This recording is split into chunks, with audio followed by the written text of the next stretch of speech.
7 years of marriage with Amanda felt like building the perfect home brick by brick, memory by memory. The foundation was solid, built on trust, love, and the countless small moments we shared. I never imagined that our happiest days were behind us, or that the person who would tear down what we built would be someone Amanda considered family, her best friend Jasmine. Before I continue my story, where are you watching from? Hit subscribe if you have ever been betrayed by someone you trusted, and stick around to see how I fought for the truth. Amanda and I first met at a charity fundraiser at the University of Colorado. She was volunteering at the registration table, her auburn hair pulled back in a simple ponytail, wearing a CU Boulder sweatshirt that matched her green eyes perfectly. I stumbled through asking for her number, and somehow she found my nervousness endearing enough to say yes to coffee the next day. Our early relationship weathered the storms of postgraduate life in Denver. We shared a tiny apartment with temperamental plumbing and neighbors who seemed to only argue or make love at full volume.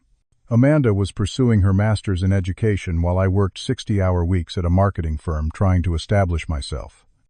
Those lean years taught us resilience, eating ramen 3 nights a week, splitting a beer at the local bar because we could not afford 2, and celebrating tiny victories like making rent with $5 to spare. When we finally saved enough for a down payment on our modest 3-bedroom home in a quiet suburb, we celebrated by sleeping on the floor of our empty living room, wrapped in blankets and dreams for our future. The neighborhood had good schools, which mattered to Amanda as a 3rd-grade teacher, and was only 20 minutes from my office. Our wedding was small but meaningful. 75 of our closest friends and family gathered in Amanda's parents' backyard. Her father built an arch from branches collected from their property, and her mother strung it with white lights and wildflowers. We wrote our own vows, promising not just love, but partnership, respect, and unwavering support through whatever life might bring. Through 7 years of marriage, we maintained one sacred tradition: Friday date night. Whether it was trying a new restaurant, revisiting our favorite hiking trail, or simply making dinner together and watching old movies on the couch, Friday nights were non-negotiable. It was our way of ensuring that no matter how busy life became, we would always make time for each other. Amanda's friendship with Jasmine stretched back 15 years to their high school days. They were cheerleaders together, roommates in college, and even briefly ran a failed Etsy shop selling hand-painted wine glasses. I had always respected their bond, understanding that some friendships are as vital as family. Everything changed when Jasmine's husband filed for divorce after 3 years of marriage. According to Jasmine, she had discovered text messages between him and a coworker confronted him, and he had admitted to a 6-month affair. Amanda was devastated for her friend, offering unlimited emotional support and practical help. When Jasmine needed a new place to live, Amanda suggested the apartment complex just 10 minutes walking distance from our house. As Jasmine settled into single life, Amanda naturally spent more time with her. Our Friday date nights were occasionally postponed or cut short when Jasmine called in tears or needed company. I understood initially. After all, Jasmine was going through a genuinely difficult time and Amanda was being a good friend. The late-night phone calls became increasingly frequent. Sometimes Amanda would slip out of bed at 1 in the morning to talk to Jasmine in hushed tones in our bathroom. When I asked about these calls the next morning, Amanda would simply say, "Joss is having a rough night," and change the subject. The first real change I noticed in Amanda was when she began questioning my work schedule.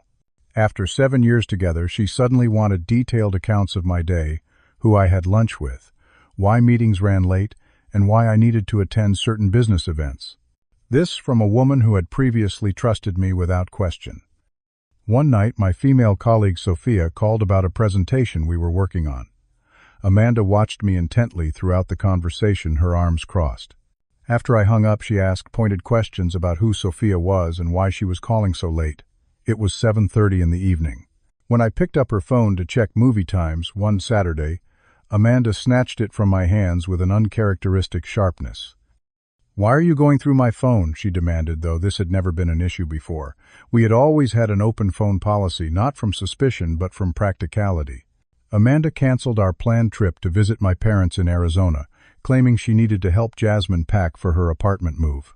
When I offered to help both of them so we could still make the trip, Amanda declined, saying Jasmine was in a fragile state and needed just girl time. Later that week, I noticed Amanda deleting text messages from her phone. We were sitting on the couch together when a string of texts came in from Jasmine. Amanda read them, responded rapidly, and then deleted the entire conversation. When I asked about it casually, she said they were just making plans for the weekend, but something felt off. Determined to reconnect with my wife, I made reservations at Barolo Grill, the Italian restaurant where I had proposed 4 years earlier. I arranged for them to prepare the same dessert they had served that night, panna cotta with fresh berries and a chocolate. "Will you marry me?" written across the plate. This time it would say, "I love you more each day." When I suggested a weekend getaway to Aspen, where we had spent our honeymoon, Amanda claimed she could not get time off work. Later I discovered she had actually taken a long weekend to help Jasmine shop for furniture. One evening I came home early and overheard Amanda on the phone with Jasmine. "I know, Jas," she was saying. "You keep pointing these things out and now I cannot unsee them. The classic signs are all there, just like with Derek." Derek was Jasmine's ex-husband. I bought Amanda her favorite lilies and wrote her a heartfelt letter expressing my love and commitment, leaving them on her nightstand.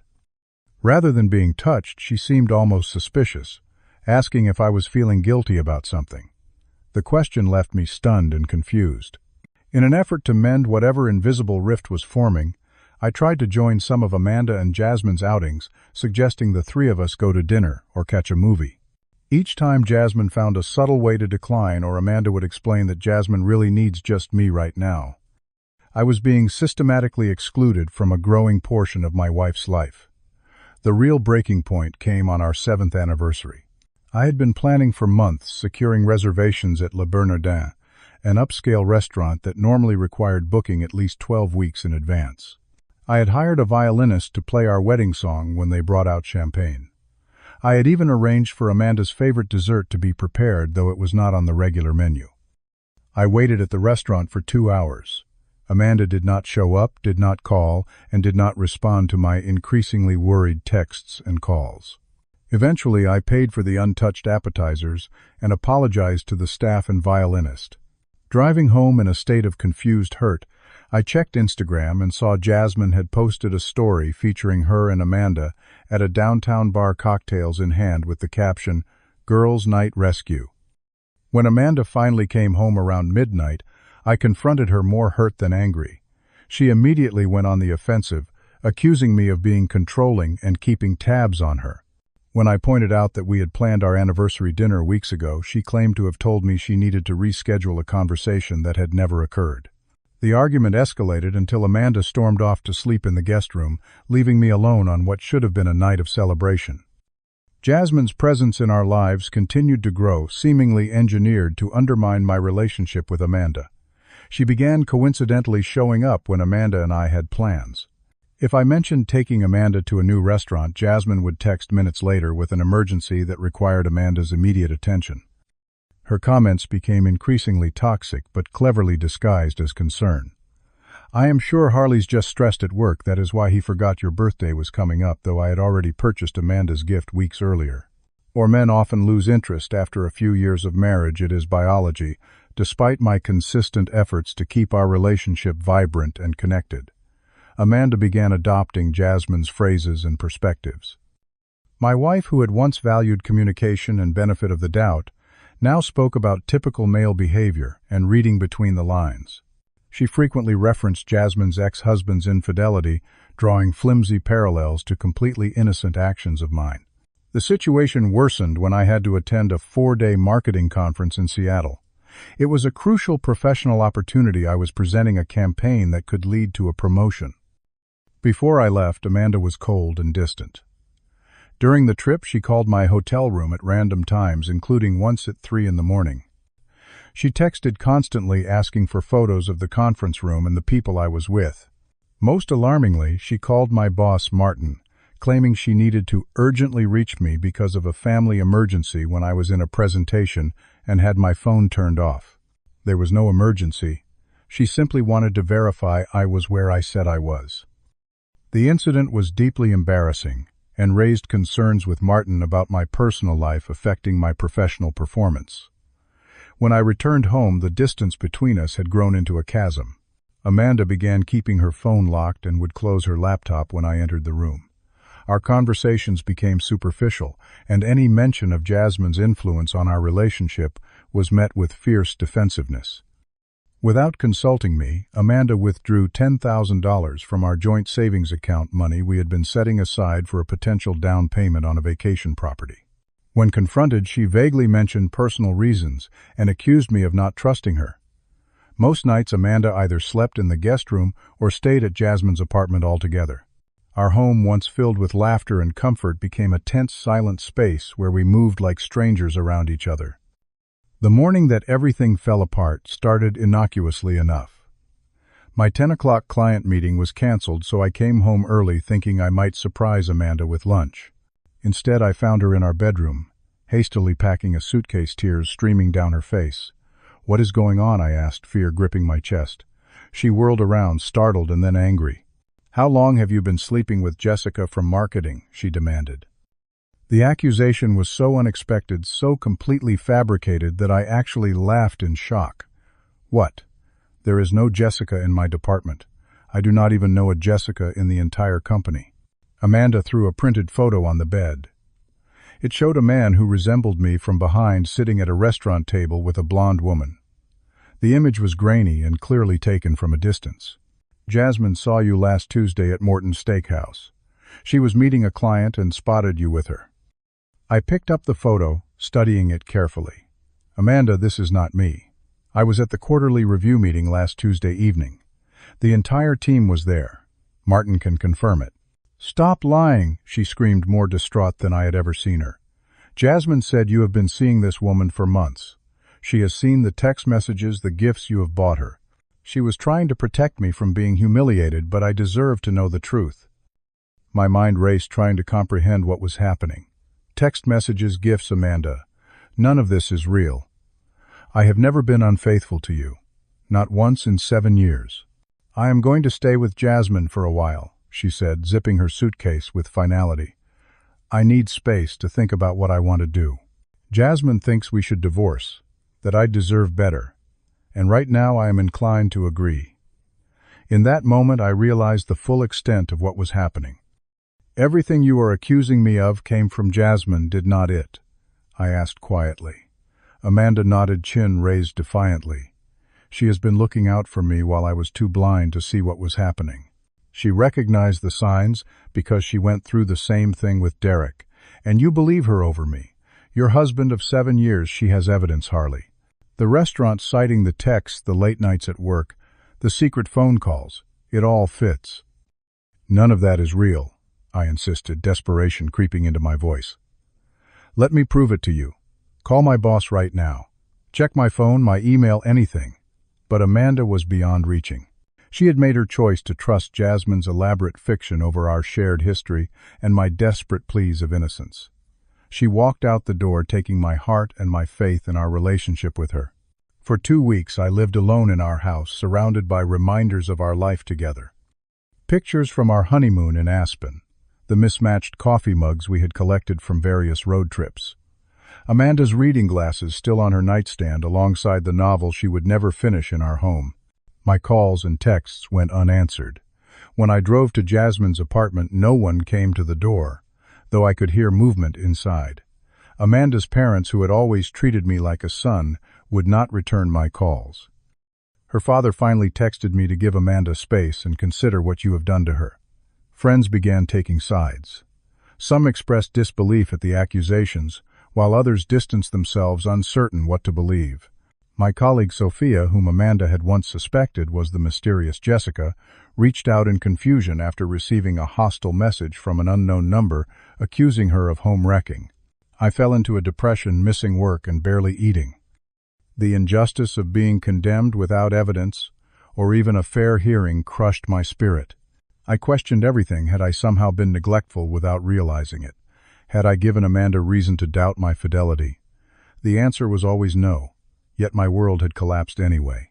The lowest point came when I received divorce papers via certified mail.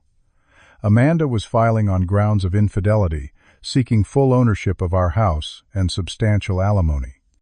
The legal language was cold and final, reducing our 7 years to irreconcilable differences and marital misconduct. That night I sat on our kitchen floor, surrounded by our wedding album and a bottle of whiskey. I stared at photos of us laughing, dancing, feeding each other, cake happiness preserved in glossy paper, while the real thing had disintegrated.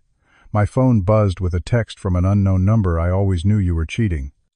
Everyone at the office knows about you and Jessica. I did not know who sent it, but the mention of the non-existent Jessica told me everything I needed to know. In that dark moment, something shifted inside me. I had been so shocked by Amanda's accusations, so hurt by her lack of faith in me, that I had forgotten a crucial truth: innocent people can fight back. If Jasmine could fabricate an affair, I could uncover the truth. The next morning I called Tyler, one of the few friends Amanda and I still shared who had remained neutral in our separation. Over coffee, he revealed something illuminating. Jasmine had a history of inserting herself between friends. Years earlier, she had convinced another friend that her boyfriend was cheating, leading to their breakup. The alleged other woman, like my fictional Jessica, had never existed. Searching through old social media posts, I found comments from Jasmine that took on new significance. On our anniversary post from 2 years ago, "Some people have all the luck. Wish I could find what you guys have." On a vacation photo, "Must be nice to have a perfect marriage while some of us get cheated on." The pattern of envy was subtle but unmistakable. I took a risk and contacted Derek, Jasmine's ex-husband. Initially reluctant, he eventually agreed to meet. His story stunned me. There had been no affair on his part. Jasmine had constructed elaborate evidence of infidelity, including fake texts and suspicious photos similar to the one she had shown Amanda. When he protested his innocence, Jasmine had already convinced their mutual friends of his guilt. Sound familiar? More disturbingly, Derek revealed this was not Jasmine's first false accusation. Before him, she had dated 2 other men whose relationships ended under similar circumstances. One had even filed a restraining order after Jasmine's behavior became increasingly erratic post-breakup. Armed with this knowledge, I began methodically gathering evidence of my innocence. I obtained security camera footage from my office building showing I was at the quarterly review during the alleged steakhouse rendezvous. My credit card statements showed no charges at Morton's Steakhouse ever. I collected signed statements from colleagues confirming my whereabouts on days Jasmine claimed to have seen me with Jessica. My most significant discovery came through Sophia, who had received harassing texts from Jessica's husband. The number traced back to a burner phone purchased at a convenience store near Jasmine's apartment. More damning still, using image analysis software, a photographer friend confirmed the evidence photo had been altered. The man's head had been digitally replaced to resemble me from behind. After 3 weeks of investigation, I had assembled irrefutable proof not only of my innocence but of Jasmine's deliberate campaign to destroy my marriage. The question remained, would Amanda be willing to see it? I texted Amanda asking for 1 hour at Blue Owl Coffee, the cafe where we had spent countless Sunday mornings during happier times. To my surprise, she agreed. She arrived looking exhausted, the sparkle gone from her green eyes. We sat at a corner table, the awkwardness between us palpable. Without accusation or anger, I presented the evidence piece by piece: the office footage, the credit card statements, the witness testimonials, the technical analysis of the doctored photo. Amanda listened with growing distress, initially skeptical, then confused, and finally horrified as the truth became undeniable. "This cannot be right," she whispered, but her certainty was crumbling. I explained Derek's story and the pattern Jasmine had established long before targeting our marriage. "She did not create this lie all at once," I explained gently. "She planted seeds of doubt over months, questioning my late nights, suggesting my gifts were from guilt, reinterpreting normal work interactions as suspicious. She counted on your trust in her to override your trust in me." Tears streamed down Amanda's face as 7 months of manipulation came into focus. "I believed her completely," she admitted, voice breaking. "She was so convincing, so concerned. She cried with me, Harley. She held me while I cried over you, all while knowing none of it was true." The betrayal Amanda felt was now directed where it belonged, at Jasmine, who had systematically poisoned our marriage for her own purposes. Whether from jealousy, a need for control, or simply the desire to have Amanda's undivided attention, Jasmine had nearly destroyed something beautiful and real. That afternoon, Amanda confronted Jasmine with me present, armed with the evidence I had gathered. Jasmine's reaction revealed everything. First denial, then deflection. "I was just trying to protect you," and finally, when cornered, vicious attacks on both of us. She accused Amanda of always choosing me over her and called me controlling and manipulative, projecting her own behaviors onto me. When we left, Jasmine was still shouting justifications, but her power over our lives had finally been broken. Rebuilding trust was neither quick nor easy. We spent 6 months in couples therapy, learning to communicate more openly and recognize manipulation tactics. We both joined a support group for people who had experienced toxic relationships, which helped us understand how we had been vulnerable to Jasmine's triangulation. Amanda carried tremendous guilt for doubting me, while I struggled with residual hurt from her willingness to believe the worst. Some days were harder than others. I would remember the look of contempt in her eyes when she accused me, or she would recall how close she had come to throwing away our marriage based on lies. Slowly, we rediscovered each other. We instituted a new Friday tradition, not just date night, but honesty night, where we shared any concerns or doubts directly with each other. We rebuilt our social circle with people who respected boundaries and valued truth. We moved to a new house free from memories of betrayal and false accusations. 1 year after our separation, Amanda and I renewed our vows in a private ceremony at Lake Dillon, where we had spent our first weekend together as a couple. Our promises to each other now included explicit commitments to trust verification and always giving each other the first chance to explain. As for Jasmine, we heard through mutual acquaintances that she had moved to Portland and was already inserting herself into another married couple's life. We sent them an anonymous letter outlining our experience, then let go, focusing on our own healing rather than Jasmine's next victims. Today, our marriage is stronger for having been tested, though I would never choose to learn trust through betrayal. We have both become more discerning about the people we allow into our inner circle and more direct in our communication with each other. Amanda has learned to question narratives that feed her insecurities, and I have learned that love sometimes means fighting for the truth when it would be easier to walk away. The experience taught me that sometimes the greatest threat to love is not growing apart or external temptation, but the voices of those who cannot bear to see others happy. It showed me that trust once broken can be rebuilt, but only through consistent actions and radical honesty. What would you do if the person you loved most stopped believing in you? Would you fight for the truth even when all evidence seemed manufactured against you? Share your thoughts in the comments below. If this story resonated with you, please subscribe to hear more real-life experiences and lessons learned the hard way. Thank you for listening, and remember, protect your relationships from those who might not want to see you happy.